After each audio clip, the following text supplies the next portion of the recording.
Hello friends, ఈ వీడియోలో మనం ప్రపంచంలో వివిధ దేశాల ప్రెసిడెంట్స్ యొక్క సెక్యూరిటీ ఎలా ఉంటుందో తెలుసుకుందాం. వీడియోని స్టార్ట్ చేసే ముందు ఛానల్ని సబ్స్క్రైబ్ చేసి వీడియోని లైక్ అండ్ షేర్ చేయండి.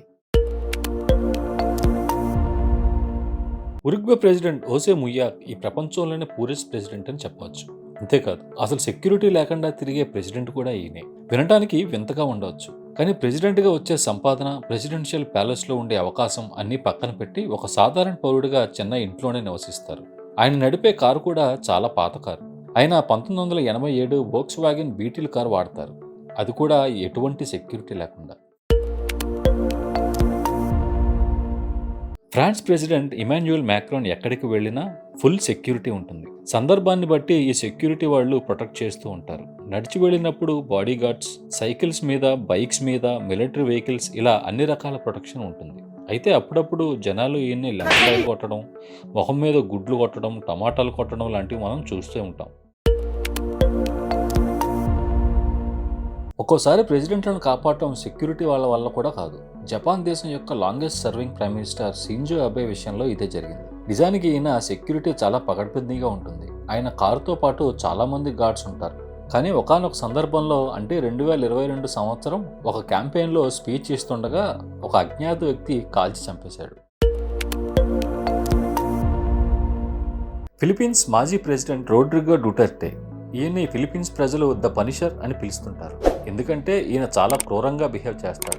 ఈ కాన్వే చూస్తే ఏదో రోడ్ ట్రిప్కి వెళ్తున్నట్టు ఉంటుంది. ఈయనకి మోటార్ సైకిల్స్ అంటే చాలా ఇష్టం, అందుకే సిటీలో ఎక్కువగా ఇలా వెళ్తుంటాడు. బైక్ మీద వెళ్ళినా చాలా టైట్ సెక్యూరిటీ ఉంటుంది. తన బైక్ చుట్టూ పదుల సంఖ్యలో బైక్లు, కార్లతో ఈయన గార్డులు ఆయనతో పాటే వెళ్తారు. ఈజిప్ట్ మాజీ president Abdul Fateh al Sisi. ఏ దేశమైనా తమ దేశ పవర్ని చూపించాలి అంటే వాళ్ళ nuclear weapons, tanks, fighter jets చూపిస్తారు. కానీ అబ్దుల్ హయాంలో తన మిలిటరీ పవర్ని ఇలా 6 ప్యాక్స్తో బేబియాల్ రాసుకుని ఉన్న సోల్జర్స్ని వింత వింత విన్యాసాలు చేపిస్తూ తన మిలిటరీ పెరేడ్లో చూపించారు. కానీ తమ ప్రెసిడెంట్ రక్షణ విషయానికి వస్తే ఒక క్షణం నోటీస్లోనే హాజరైపోతారు. ఏంటి, ఇప్పటిదాకా ఉన్న సెక్యూరిటీలు అంత టైట్గా ఏమీ లేవు అని అనుకుంటున్నారా? ఇప్పటి నుండి లెవెల్ 50 స్టార్ట్ అవుతుంది, అంటే సెక్యూరిటీ టైట్ అవుతుందన్నమాట. Venezuela president Nicolas Maduro security చాలా టైట్గా ఉంటుంది. అవసరం వస్తే ఒక హ్యూమన్ షీల్డ్గా మారి ప్రొటెక్ట్ చేస్తూ ఉంటారు. 2018లో ఒక మిలిటరీ ఈవెంట్లో ప్రసంగిస్తుండగా ఆయన మీద 2 బాంబులు క్యారీ చేసే డ్రోన్స్తో అటాక్ చేశారు. అవి తనని సమీపించే సమయంలోనే పేలిపోయాయి. దానితో అక్కడే ఉన్న సెక్యూరిటీ ఒక హ్యూమన్ షీల్డ్గా మారి ఆయన్ని ప్రొటెక్ట్ చేశారు. ఈయన సెక్యూరిటీ ఆయన రక్షించే పనిలో ఉంటే అక్కడే ఉన్న ఆర్మీ పర్సనల్స్ అక్కడి నుండి పారిపోయి తలదాచుకున్నారు. వాటికన్ సిటీ అనగానే మనకు ముందుగా గుర్తొచ్చేది పోప్ ఫ్రాన్సిస్. ఇక్కడికి వచ్చే జనాభాతో వచ్చే చిక్కులు అన్నీ ఇన్ని కాదు. ఆయన్ని కాపాడే పని 24/7 జాబ్ ఇక్కడ సెక్యూరిటీకి. దానికి ఈయనకి చాలా రకాల సెక్యూరిటీ ఉంటుంది. వాటిలో ఈ స్విస్ గార్డ్స్ ఒకటి. వీళ్ళు షో కోసమే కాదు, పోప్కి రక్షణగా కూడా ఉంటారు. ఇక రెండవది వాటికన్ జాన్ డానరీ. వీళ్ళు క్రౌడ్ కంట్రోల్ దగ్గర నుండి హైటెక్ సర్వైలెన్స్ వరకు చూస్తారు. పోప్ ఫ్రాన్సిస్ జలాన్లోకి వెళ్లేటప్పుడు పోప్ మొబైల్ అనే వెహికల్ వాడతారు. ఈ వెహికల్ ఒక electric armoured Mercedes G wagon. దీనికి బుల్లెట్ ప్రూఫ్ గ్లాస్, పోప్ కూర్చోడానికి స్వెవెల్ చైర్, ఇంకా అవసరమైతే తీసేసే రిమూవబుల్ రూఫ్ కూడా ఉంటుంది. భారతదేశ ప్రధాని నరేంద్ర మోదీ గారు ఎక్కడికి వెళ్ళినా అక్కడి కదలికలను ఒక గ్రూప్ ఎప్పుడూ వాచ్ చేస్తూ ఉంటారు. బిలియన్కి పైగా జనాభా ఉన్న భారతదేశానికి ప్రధానిగా ఉండటం అంటే ఆసామాషి కాదు. అందుకే ఎస్పీజీ అనే గ్రూప్ భారత ప్రధానికి సెక్యూరిటీగా ఎప్పుడూ ఆయన వెంటే ఉంటారు. ఆ సెక్యూరిటీ చేతిలో ఉన్న బ్రీఫ్ కేస్ చూడండి, అది ఫైల్స్ మోసే బ్రీఫ్ కేస్ కాదు, అవసరం వచ్చినప్పుడు ప్రధానికి రక్షణగా వాడే బలిస్టిక్ బ్రీఫ్ కేస్, అంటే ఒక బుల్లెట్ ప్రూఫ్ షీల్డ్ లాగా పనిచేస్తుంది. ఇంగ్లాండ్ ఇప్పటి రాజు కింగ్ చార్ల్స్. ఈయన $5 బిలియన్ విలువ చేసే బకింగ్హామ్ ప్యాలెస్ లో ఉంటారు. ఈ కోట చుట్టూ గార్డ్స్ అండ్ సెక్యూరిటీ 24 గంటలు కాపలా ఉంటారు. ఇక్కడ ఉండే కింగ్ గార్డ్స్ ఫోటోల కోసం మాత్రమే కాదు, వీళ్ళు బ్రిటిష్ ఆర్మీ సోల్జర్స్. అవసరం అయితే ఎవరినైనా కాల్ చేయగల లైసెన్స్ ఉంటుంది వీళ్ళకి. ఎవరైనా ఎక్కువ చేస్తే వీళ్ళ రియాక్షన్ చాలా ఘోరంగా ఉంటుంది. నార్త్ కొరియా లీడర్ కిమ్ గురించి మీకు అందరికీ తెలుసు. ఈయన సెక్యూరిటీ చాలా చాలా టైట్గా ఉంటుంది. కిమ్ ప్యాలెస్ చుట్టూ మాత్రమే కాదు, ప్యాలెస్ నుండి బయటకు వచ్చినప్పుడు కిమ్తో 12 మంది సుప్రీం గార్డ్స్ ఉంటారు. కారు వెళ్తుంటే ఆయనతో పరిగెడుతూ ఉండటం మీరు చూసే ఉంటారు. వీళ్ళని వారి లాయల్టీ అండ్ ఫిట్నెస్ బేసిస్ మీద సెలెక్ట్ చేస్తారు. కిమ్ తన దేశంలోని పాలసీలను మాత్రమే కాదు, తన చుట్టూ ఉండే ప్రతి దాన్ని డిక్టేట్ చేస్తాడు. ఈయనకి పర్సనల్ సెక్యూరిటీ మాత్రమే కాదు, తన దేశ ఆర్మీ కూడా ప్రొటెక్షన్గా ఎప్పుడూ ఉంటారు. రష్యన్ ప్రెసిడెంట్ పుతిన్ సెక్యూరిటీ అందరికంటే వేరే లెవెల్లో ఉంటుంది. పుతిన్ సెక్యూరిటీ నేల మీద మాత్రమే కాదు, విమానంలో ప్రయాణం చేస్తున్నప్పుడు కూడా ఫైటర్ జెట్స్ ఈయనకి కాపలా ఉంటాయి. కొన్నిసార్లు డికాయ్ ప్లేన్స్ కూడా వాడతారు.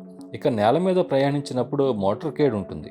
ఆర్మర్డ్ వెహికల్స్తో కూడిన కాన్వే ఈయన వెంట ఎల్లప్పుడూ ఉంటాయి. వీటన్నింటికంటే పుతిన్ బాడీ గార్డ్స్ చూడటానికి చాలా భయంకరంగా ఉంటారు. ఎవరు పుతిన్ దగ్గరకు కూడా రాకుండా ఎల్లప్పుడూ చూస్తుంటారు. కానర్ మెగ్రెగర్ పుతిన్ భుజం మీద చెయ్యి వేసినప్పుడు ఆ గాడి ఏం చేశాడో మీరందరూ చూసే ఉంటారు. గునియన్ ఇంటరిమ్ ప్రెసిడెంట్ కొలోనల్ మామిడి దుంబుయా. ఆయన చూస్తేనే ఈయనకి సెక్యూరిటీ ఎందుకు అన్నట్టుంటాడు.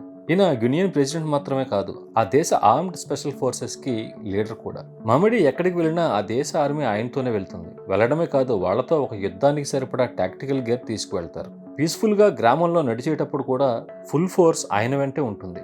మామిడి రోజు చేసే ఎక్సర్సైజ్లో భాగంగా సైక్లింగ్ చేస్తుంటాడు. అక్కడ కూడా ఈ ఆర్మీ వాళ్ళు AK-47 గన్లతో, గ్రెనేడ్ లాంచర్లతో సెక్యూరిటీగా వెళ్తారు. అమెరికన్ ప్రెసిడెంట్ డొనాల్డ్ జే ట్రంప్ రెండోసారి ప్రెసిడెంట్ కాకముందు ట్రంప్ మీద అటాకులు కూడా జరిగాయి. ఏ దేశ ప్రెసిడెంట్కైనా సెక్యూరిటీ గార్డ్స్ 30 నుండి 40 లేక 50 మంది ఉంటారు. కానీ ట్రంప్కి 300 మంది సెక్యూరిటీ గార్డ్స్ ఉంటారు. ఆ 300 మందిలో బాడీ గార్డ్స్తో పాటు counter surveillance team, counter sniper units, ఇంకా కౌంటర్ అసాల్ట్ స్క్వాడ్స్ కూడా ఉంటారు. ఎవరైనా అటాక్ ప్లాన్ చేస్తే దానికి కౌంటర్ ఇవ్వడానికి రంగం ఎప్పుడూ సిద్ధంగానే ఉంటుంది. 2024లో ప్రెసిడెంట్గా రెండవసారి ఎలక్ట్ అయ్యాక ట్రంప్ ఫేవరెట్ హాబీగా ఒక ట్రిప్కి వెళ్తే ట్రంప్తో పాటు whole security team, secret service agents కూడా వెళ్లారు. Turkey president Erdogan. ఈయన అలా వీధిలోకి వెళ్ళాడంటే ఈయనతో పాటు ఈ కాన్వే మాత్రమే కాదు, ఒక బ్యాటిల్ బస్ వస్తుంది. ఇది ఒక బ్యాలిస్టిక్ ప్రూఫ్ స్కూల్ బస్. ఈయన ఉన్న ప్రాంతం చుట్టూ హెలికాప్టర్ సర్కిల్స్ వేస్తూ ఉంటాయి. ఇక బిల్డింగుల మీద స్నైపర్స్ అనుక్షణం కాపలాగా ఉంటారు. కిమ్ జాంగ్ చుట్టూ గార్డ్స్ పరిగెత్తడం చూశారుగా, ఇక్కడ ఎర్దోగాన్ చుట్టూ అంతకంటే ఎక్కువ మంది పరిగెడుతూ ఉంటారు. ఈ భూమి మీద అందరికంటే ఎక్కువ ప్రొటెక్షన్ ఉన్న వ్యక్తి చైనా ప్రెసిడెంట్ షీ జిన్పింగ్. ఈయనతో గొడవ పడటం అంటే చైనా దేశంతో గొడవ పడటమే. షీ జిన్పింగ్ చైనా ప్రెసిడెంట్ మాత్రమే కాదు, ప్రపంచంలోనే అతిపెద్ద స్టాండింగ్ మిలిటరీకి లీడర్ కూడా. మొత్తం 20 లక్షల మంది ఉన్నారు చైనా ఆర్మీలో. ఇది సెక్యూరిటీ డీటెయిల్ కాదు, మొత్తం ఒక దేశం స్టాండ్ బైలో ఉండటం. షీ జిన్పింగ్ సెక్యూరిటీని దాటుకుని ఆయన దగ్గరికి వెళ్ళటం మామూలు విషయం కాదు. ఆయన పర్సనల్ ట్రాన్స్లేటర్ కూడా చాలా రకాల సెక్యూరిటీ క్లియరెన్స్లను దాటుకుని వెళ్ళాలి. చాలా మంది శత్రువులున్న షీ జిన్పింగ్కి ఆ మాత్రం సెక్యూరిటీ ఉండాలేమో. చూసారుగా మోస్ట్ ప్రొటెక్టెడ్ పీపుల్ని. ఈ వీడియో మీకు నచ్చినట్టయితే లైక్ చేసి ఈ ఛానల్ని సబ్స్క్రైబ్ అవ్వండి. Thanks for watching.